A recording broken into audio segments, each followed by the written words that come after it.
America once confidently believed its Phantom would forever soar untouched in the global sky. But on May 20th, 2025, that illusion shattered in just 7 seconds. A hypersonic interceptor missile launched from Russian territory tore apart a B-2 Spirit, a $2.1 billion stealth bomber, while it was on a mission near Belarus. Debris rained down like fiery embers, creating an explosive fireball hundreds of feet high, triggering a military earthquake that rippled across the Eurasian continent. For the first time in modern history, a symbol of America's absolute power was neutralized mid-mission and at the Pentagon. As the final signal from the B-2 vanished, an unprecedented response mechanism was activated. 18 hours later, Russia was engulfed in a firestorm. Aircraft carriers approached the Baltic Sea. 10-ton bunker buster bombs plummeted from the stratosphere onto command centers. Tomahawk missiles weaved through forests, slipping past radar gaps. Multi-layered defense systems were blown apart like rotten wood. Over 3,000 soldiers were caught in a storm of metal and explosions that no war simulation system in the world could have even begun to replicate. This was no longer just a battle. This was a strategic message etched into the exploding concrete of Russia's western defense line. Shooting down a B-2 wasn't just destroying a target, it was opening the gates to America's wrath. If this story leaves you breathless, as if standing in the thick of battle, hit like, share, and follow, because even more brutal engagements lie ahead. America's pride shot down. No one thought it could happen.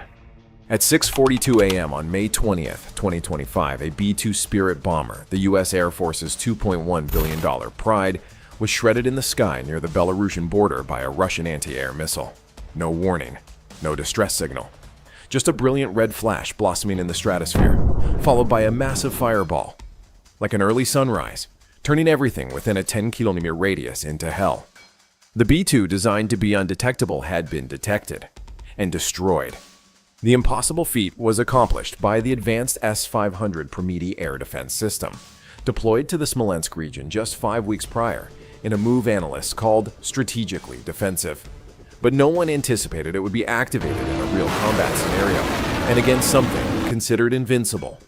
That day, the B-2 was on a silent strategic observation mission, a term for deep penetration operations to collect enemy radar and communication signals. It flew at an altitude of 50,000 feet. At Mach 1.1, utilizing multi-layered stealth technology, a radar-absorbing skin, non-reflective flying wing shape, and cooled exhaust to avoid infrared detection. But Russia had its answer.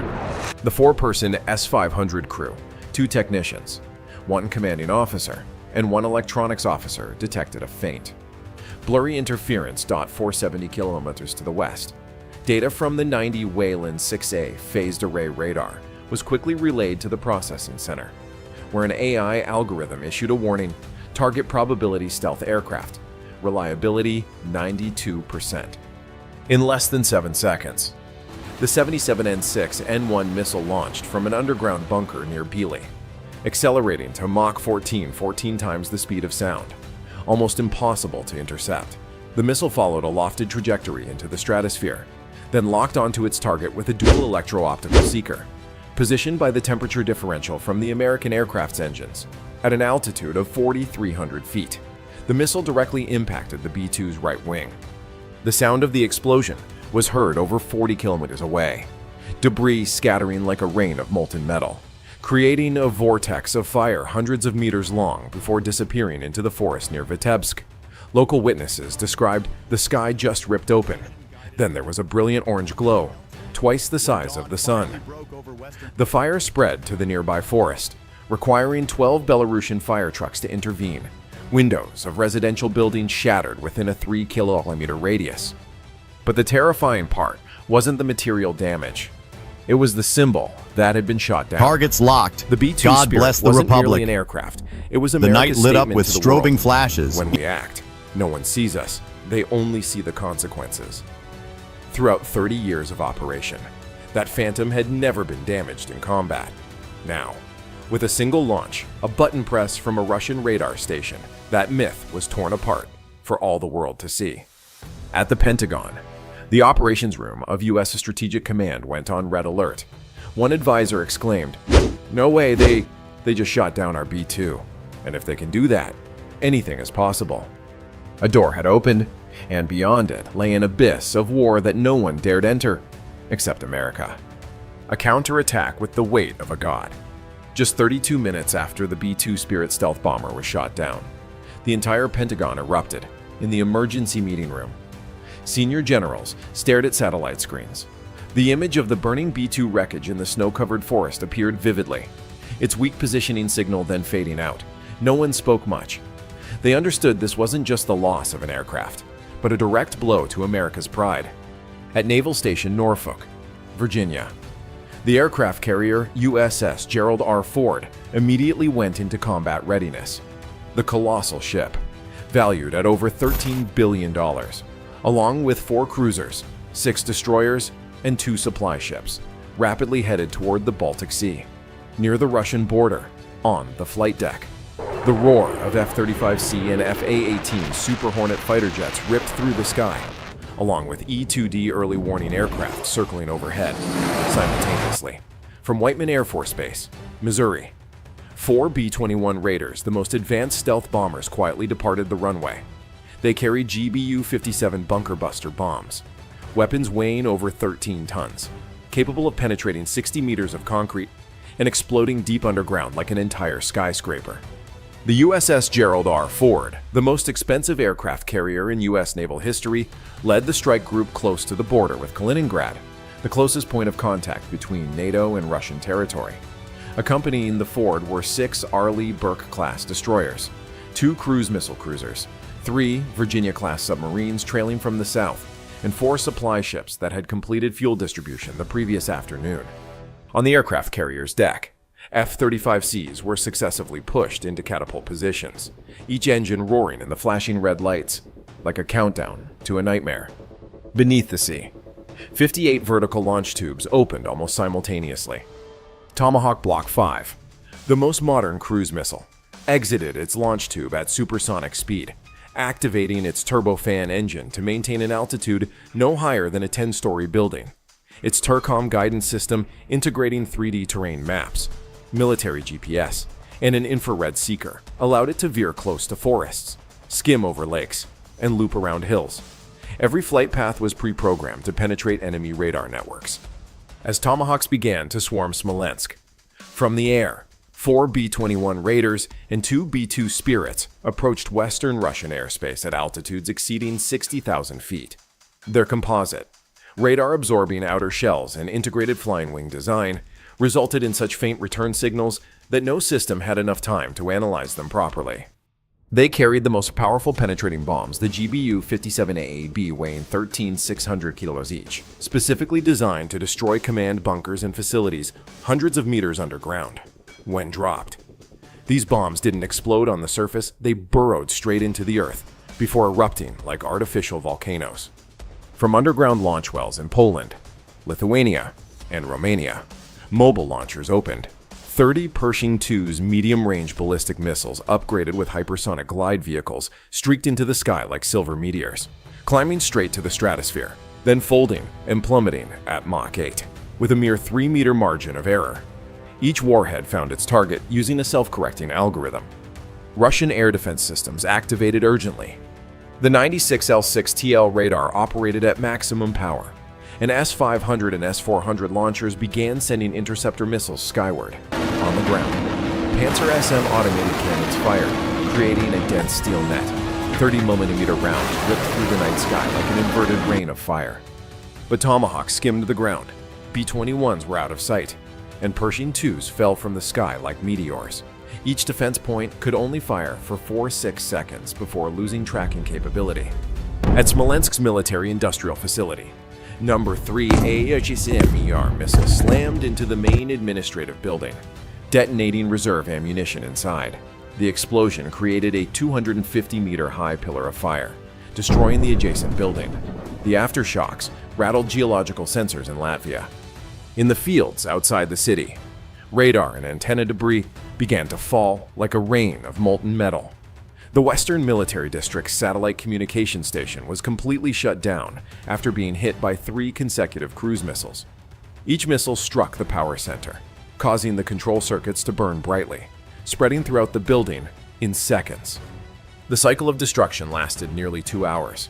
Missile stations, radars, and ammunition depots all were targeted in sequence. Waves of attacks followed each other in a pre-programmed logic from the tactical command server, where AI managed real-time destruction effectiveness assessments. Rewriting world military history. On the outskirts of Smolensk, trees were split lengthwise, stumps charred, trunks broken. Bomb craters as deep as wells dotted the satellite map, each long smoky streak marking the path of a ground-skimming tomahawk. Beneath the still hot earth, GBU-57A B concrete penetrating bomb casings left craters with a destructive radius 3 times greater than predicted. Military infrastructure in the region was gutted. Fuel depots were incinerated, exposed radars obliterated, runways fragmented. Command posts were torn apart by hypersonic ballistic missiles. The central digital communication hub was completely silenced. Air defense centers in Bryansk, Kursk, and Smolensk lost internal communication for the first 3 hours. Inside survival bunkers, strategic officers had to use paper maps, rulers, and classic military radio transmitters to restore temporary connections. Hundreds of soldiers were pulled from the rubble, many lying motionless on stretchers, faces covered in white dust from the explosions, settled like a permanent layer of ash. Along Route Q-145, a logistical artery running south of Smolensk, long lines of military trucks arrived, carrying body bags, bomb disposal equipment, and mine detectors from decades past. Never had an event caused Russian units to retreat entirely from a strategic area overnight. In the field hospitals, the only sounds were breathing machines, the whirring of evacuation helicopters, and the heavy footsteps of guards in the damp corridors. In the US, Pentagon offices were lit all night. All units involved in Operation Retribution moved into the phase of collecting, analyzing, and reporting results. Data from RQ-4 Global Hawk reconnaissance UAVs showed over 70% of targets were rendered combat ineffective. The estimated damage far exceeded initial predictions. In Brussels, NATO raised the Baltic region security alert to its highest level since the Crimea crisis. In Warsaw, Patriot PAC-3 systems were rapidly moved eastward. Romania shifted all its GM-200 radar systems to high-frequency operation. From the Mediterranean, a U.S. Ohio-class submarine received orders to stand by, carrying over 150 cruise missiles, awaiting a signal from European command. Global analysts redefined the threshold of deterrence. When a B-2 was shot down, the ripple effect activated the entire counterattack machine, stretching from the Atlantic to Russia's western border. The repercussions of the incident reached even the Pacific. Japan increased submarine surveillance near Okinawa. Taiwan raised its airspace alert level for 48 hours. China remained silent, but satellite imagery showed DF-27 mobile launchers in Xinjiang had been moved from their bunkers. The world entered a new reality. A counterattack organized in less than 20 hours, mobilizing over 100 precision strike weapons from 3 spatial layers: ground, stratosphere, and low orbit, demonstrated that the U.S. had redefined strategic response capabilities at the ultimate level. At the scene, battlefield cleanup crews worked day and night. The wreckage of radars, missiles, anti-aircraft guns, and coordination stations was marked with red paint, numbered, and tagged with delayed explosion warnings. Each location had fragments deeply embedded in the soil, piercing fuel tanks, bunkers, and concrete walls. Above, the sky brightened. A thin layer of dust covered the burned forest, creating an orange-purple halo. The scene no longer evoked feelings of victory or defeat. It was like a harsh message sent to the entire world: overconfidence in defense systems can lead to irreversible consequences. All content above is purely simulated, hypothetical, strategic, and analytical. It is not intended to incite violence, promote political bias, or provoke military action or war. The content is solely our personal simulation, hypothesis, and analysis of what could occur. Any misinterpretations will not be accepted. We are not responsible for any understanding or application derived from the video content. Viewers should exercise their own judgment, verify information, and engage critically. Thank you so much for staying with us until the end. If you're passionate about military topics, enjoy analyzing, and like to formulate hypotheses, please stay with our channel. If you found this video interesting, please hit like and subscribe so you don't miss any daily updates from us. Now, You can watch some of our latest and most popular videos currently on screen. Goodbye, and see you in the next video.